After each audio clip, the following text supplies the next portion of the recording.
Hi, this is Richard from the Picket Fence Company.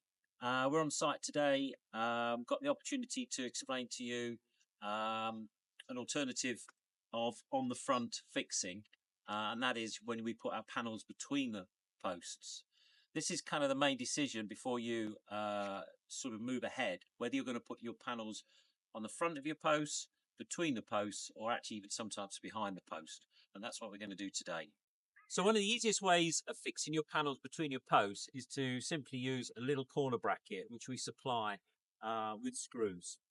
These simply screw underneath the rail and then screw directly to the side of the post. And they can go downwards like this, so they're fixed underneath down, and you would put four, one on each end of each rail.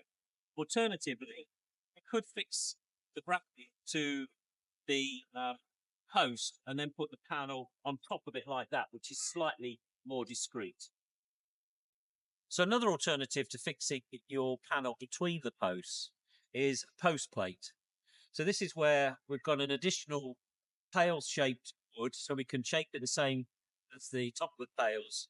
And this fixes to the side of the post, and then your rails slot in directly like that. This mimics a more traditional method of a mortise and tenon joint. So the other thing we're dealing with today is a sloping site. Now, you've got two options with a sloping site. You could step your panels so that the posts are level together, and then your panel sits between the posts or in front of it and actually steps. Now, I've put a spirit level across here to demonstrate what would happen when you step your panel. So the first end here, you would have a kind of normal gap of about 2.5 centimetres, 3 centimetres at the bottom of the pail. But with the slope, your pail would finish here, leaving this gap. Now this might be acceptable, but today this is a little bit too high. So we're going to use the rails and pails kit form method. Okay, so to handle your sloping site, we can supply your panel effectively deconstructed in a rails and pails kit form. And that's effectively all of your pails individually supplied with the rails. And then what we'll do is we'll fix the rails up to follow the line of the LAN, and then we'll fix the pails onto the rails singly. And we'll go on to that next.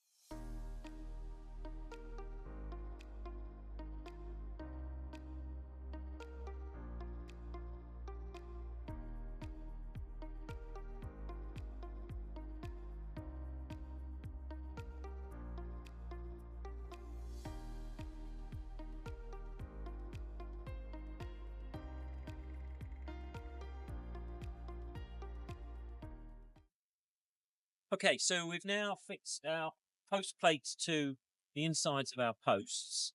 We're going to have the pails about 4 centimetres slightly lower than the post, which always looks nice in our opinion. Obviously, you can have them level, you can have them whatever height you want. But when you've got your post prominent with your panels between the posts, it's nice, I think, to have the post slightly higher. We've also just put a little bit of tape on the inside of our clamps to protect our paint.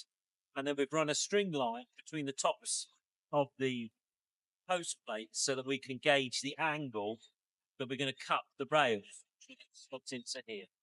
Okay, so we've measured up with our angle following the string line. Now we're going to transfer that angle and just take off a very small amount on the end of the rail, just so it sits neatly into the back of the post plate.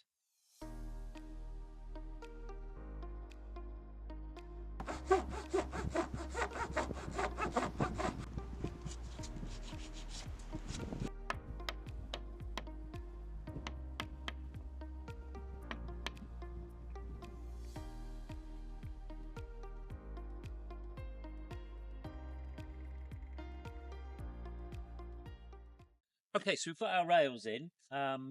Next job is basically to fix the pails to the rails.